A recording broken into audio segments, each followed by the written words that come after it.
What's up, YouTube? This is Too Raw for TV. So, the big news in Major League Baseball, perhaps the big news in sports right now, is that San Diego Padres superstar Fernando Tatis Jr.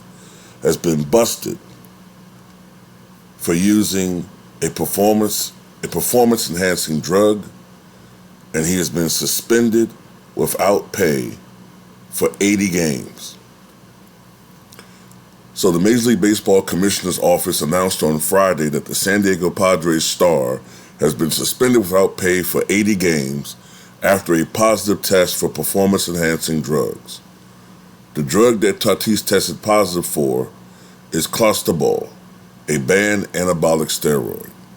The Padres released a statement on Tatis' suspension, stating, quote, "We were surprised and extremely disappointed to learn today that Fernando Tatis Jr.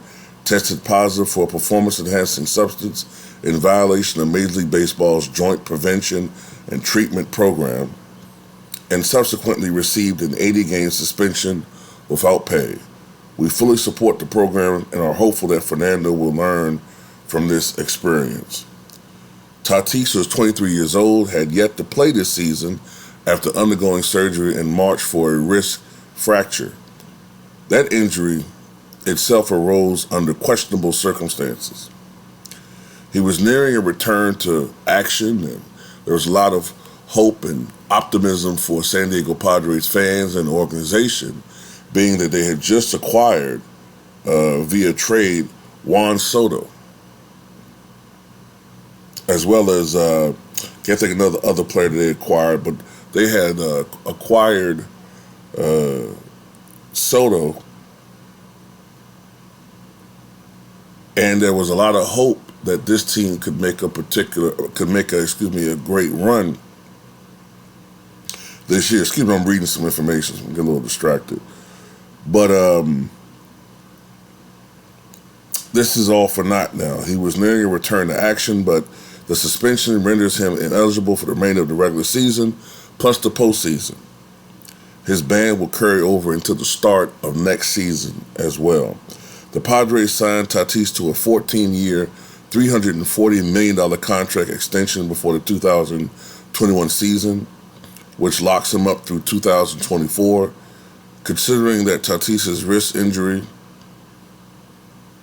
which arose under questionable circumstances, that contract is already starting to look like a monumental mistake for San Diego. Look, I'm just going to say this.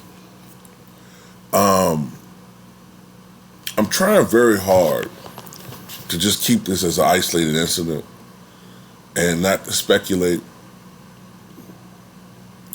But it's hard not to, all right? I was just talking about this with LB. We were talking about this earlier today.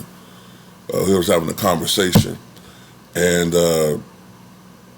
I thought that Major League Baseball had stopped as far as with the random testing or testing players, but maybe part of the latest CBA, they brought that back.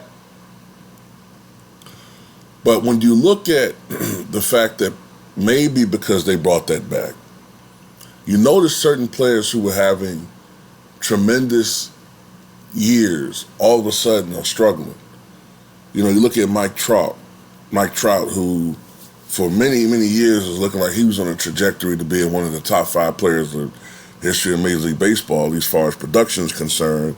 And now you see him sort of like looking good, but not like the player he once did. I mean, look, you know my stance on this. I don't think these players ever really stopped, for the most part. I don't think a lot of these players have stopped using PEDs. Like, look, this is what kills me. I'm not going to say any names, okay? Because that would be improper for me to do that. But one of the arguments as to how you know Barry Bonds or Mark McGwire and Sammy Sosa use steroids is because they were putting up numbers that were just unfathomable. You just couldn't, a regular human being couldn't do what they were doing. Yet, when you have players today that are approaching some of these numbers, oh, it's just a testament to the game and how these players have evolved. Come on, it's bullshit.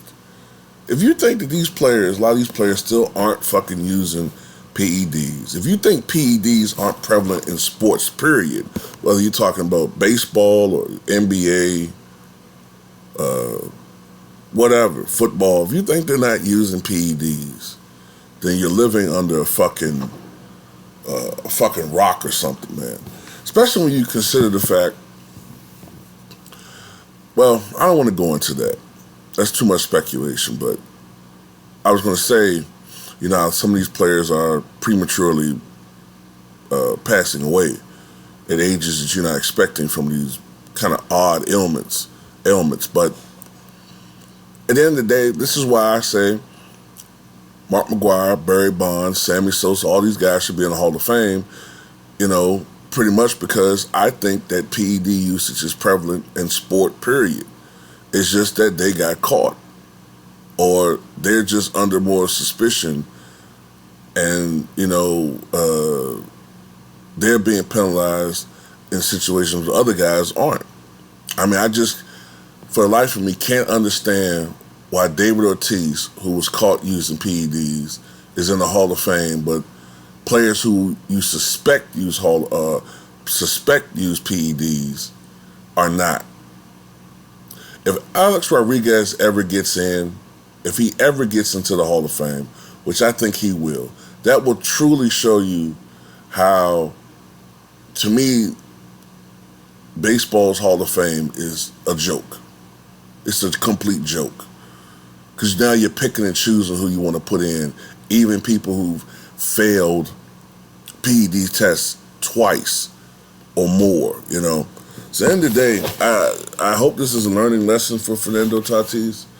But I think that this is a situation where, you know, when you have these random tests and you catch these players slipping, this is what happens. I don't think steroids has ever really seriously gone away, not for long at least. I mean, you look at the numbers some of these guys are putting up now, it makes perfect sense. You got some guys who a couple of years ago were okay players, and now all of a sudden they're putting up these great seasons and, you know, whatever. But tell me what you guys think.